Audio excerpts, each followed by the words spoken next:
Hey everybody, welcome to the Mana Leak. I'm John as always, and it's time for Top 10 Thursday, and this time it's going to be not a top 10 list, but rather just a 10 list. I tried to sort these, but it was really hard to empirically figure out which card I was more wrong about than another one. So this is the 10 cards that I was wrong about in my set review of Battle for Zendikar.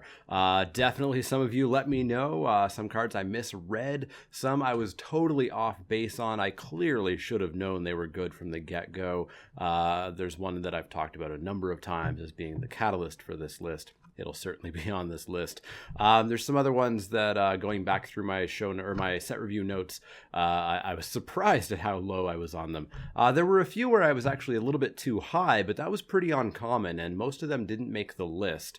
A couple of notable exceptions, like Lithomancer's Focus, didn't make the list, even though I was a little bit over high on that. Yeah, just a few green cards that I was a little bit high on, and in a vacuum, they look okay, but in a set where it turns out green was absolutely horrible, they really weren't all that good. But without further ado, we're going to jump right on into the list. First up, we have a card that was one of the catalysts for me making this list, Turn Against. Turn Against, many of you, including people at my local store, jumped on me immediately saying, hey, this is an instant. That's why it costs 5 mana. You can do this in combat. You can get surprise blockers that happen to be your opponent's creatures.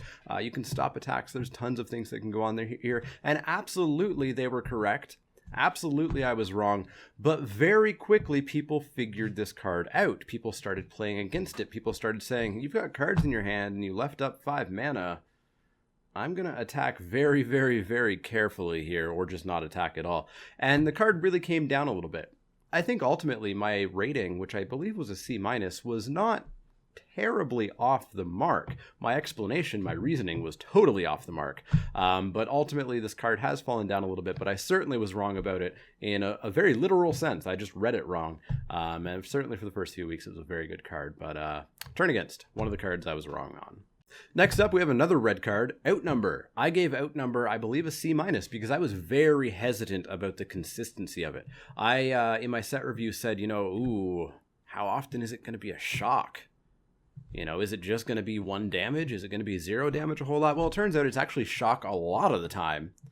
And in my experience, at least, it's been Lightning Bolt a fair amount of the time. And it's been even better than that in some games. In some games, it's 5 damage for a single red at instant speed. And that's really what brings this card kind of to the forefront, is just how cheap it is and the fact that it's instant speed. Yeah, there's certainly some points where, you're totally behind, you have nothing on board, and you have an Outnumber, and you say, oh, well, great, what am I going to do with that? But there's just so many times where this card is fantastic. I wouldn't first pick it, but I'm happy to have a number of these in most of my decks. So Outnumber, another card I was wrong on. Up next, we have a blue card, and there are a number of blue cards because I undervalued some. And, of course, as we all know now, blue was fantastic in Battle for Zendikar.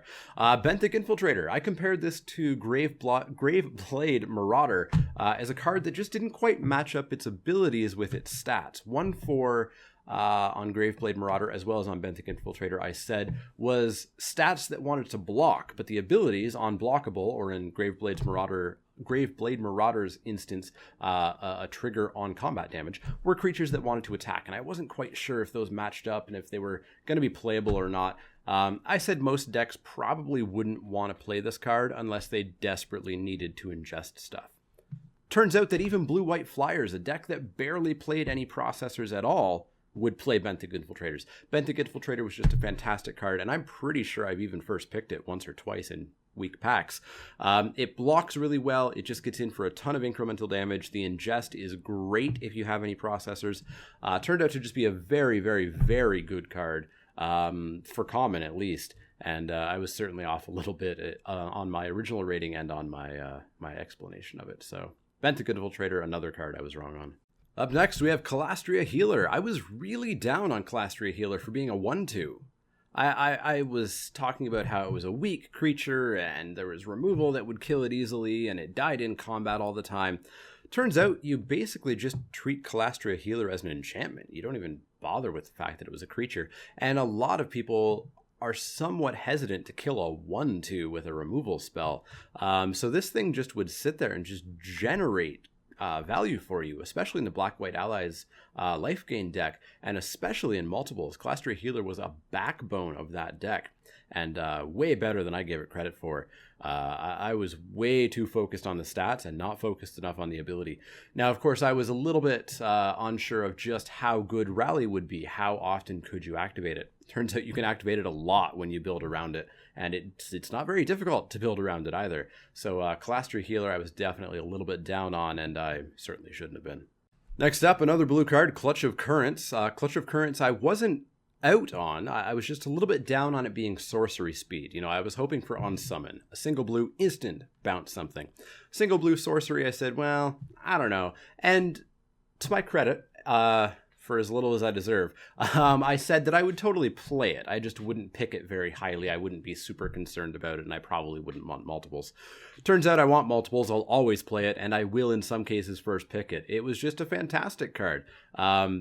Sorcery speed bounce was fine in this set. If there's no instant speed bounce, then sorcery is what you've got to deal with, and it turns out it's still really good. And of course, the awaken effect of it was just fantastic as well. So, Clutch of Currents, I was not out on it, but I was certainly wrong about it. Next up, we have a gold card, Brutal Expulsion. So Brutal Expulsion, I'm not sure if I read it wrong. I was reading through my notes, and I didn't talk about it being a bounce spell at all. I focused on it being remand. I focused on it being a counter spell with some burn attached to it. I'm not sure if I missed that you could bounce a creature with it, but I certainly just missed that it was a decent card.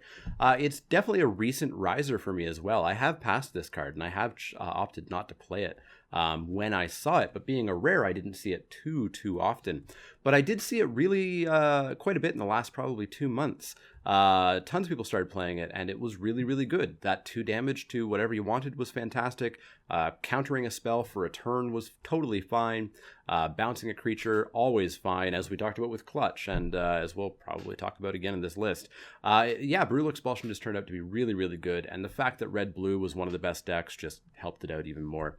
So Brutal Expulsion, D was a little bit low. It probably should have been more in the C+ to B range, I think. Next up, another blue card. This one I gave an F to. I was out on this card. Mist Intruder. I gave Mist Intruder an F. I said a 1/2 flyer for 2. I don't play 1/1 flyers for 1. Why would I play a 1/2 flyer for 2? Well, it turns out a 1/2 flyer is actually pretty good because it blocks 1/1s and it blocks X1s. And the ingest actually ended up being very important. I was definitely hesitant about ingest and process, as you may remember from my set reviews. I wasn't sure how consistent it would be. I didn't like the fact that, you know, it kind of required, by virtue, 2 cards. You had to have an ingester or a complete disregard or a touch of the void or some way to exile things, and then you needed processors. Turns out that's totally fine. It's totally consistent. If you build even slightly around it, you will be able to make this mechanic work out. And it actually ended up being one of my favorite mechanics. This will probably be one of my favorite mechanics from a set ever. I loved the interaction of ingest and process. And Mist Intruder, just like Benthic Infiltrator, were a key part of that. But me giving Mist Intruder an F was certainly very wrong, because I'm pretty sure I did first pick this once. So definitely Mist Intruder, very wrong about that card. Next up, we have a land, of all things. We have Blighted Steppe. The Blighted lands I ranged on. I think I had B- or so for the Gorge, all the way down to D- for Blighted Steppe. That was way too low for this card. I think I focused way too much on the ability of the card, and I didn't think about the fact that it is a land. You're going to play this land, maybe on turn 1, but hopefully not. Hopefully you have the colors you need. But you're going to play this land early, and it's going to tap for mana. Turn after turn after turn after turn, generating you value. And then later in the game, when you're done, you can break it for some life, and you're going to get some extra value out of it.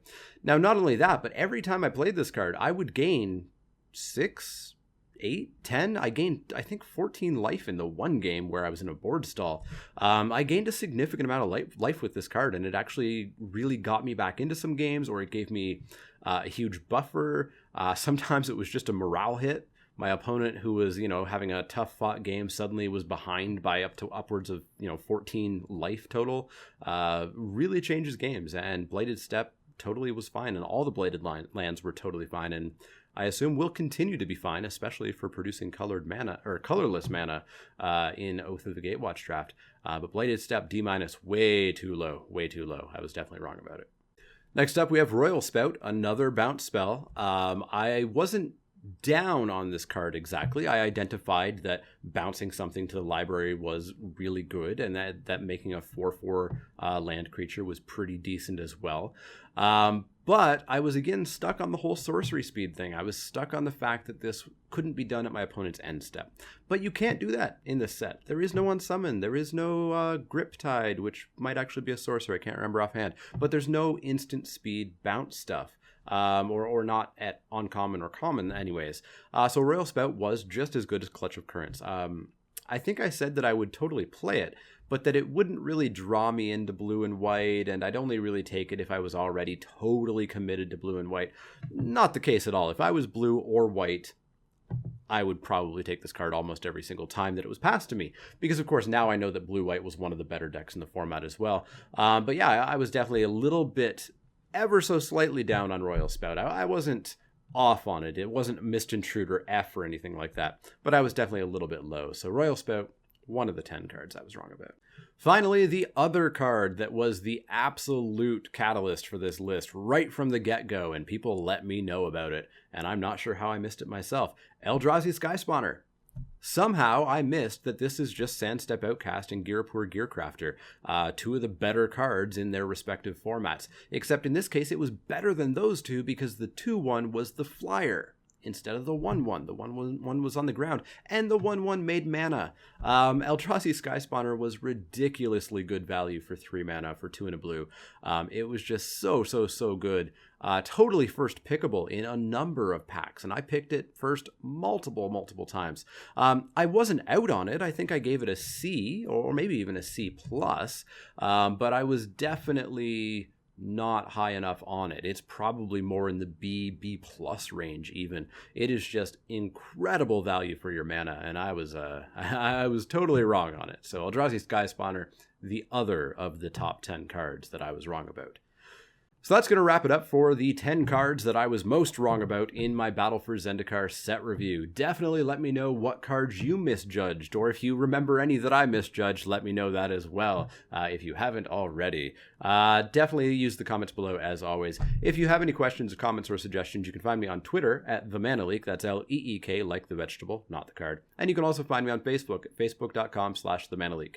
You've already found me here on YouTube. Please make use of that comment section, as I said. As well, if you like my videos, please like and subscribe to those videos, because set reviews are starting tomorrow, probably in less than 24 hours from when this video goes up. So you're going to want to know the second those set reviews start, so that you can start practicing and preparing and studying for Oath of the Gatewatch, so that you can do well at the pre-releases. So definitely click that subscribe button. There's one right down there somewhere under the video, and there will be one in the outro of each and every video, of course. But as always, if you have any questions, comments, or suggestions, let me know. Otherwise, I will see you all next time.